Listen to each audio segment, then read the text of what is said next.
chest, draw your shoulder blades in towards the spine. And as you exhale, we'll wrap the right arm underneath the left. Now option to grab onto the shoulders or take an eagle arm stretch, whatever feels good for you. And just allow the shoulder blades now to spread away from the spine. Feel the back stretch, the mid-back stretch.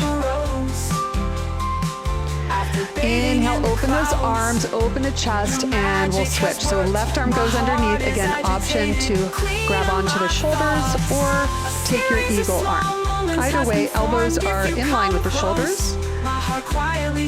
Allow the shoulder blades to spread away from the spine. You'll feel a little hollowing through your chest, getting a nice stretch.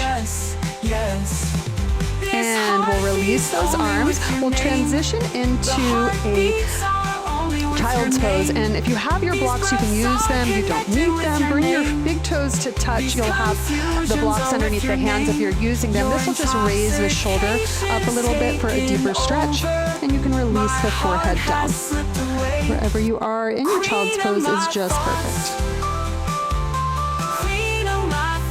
Couple breaths here, just feeling the tension leave your body as you begin to move. So important to move throughout the day and take breaks from whatever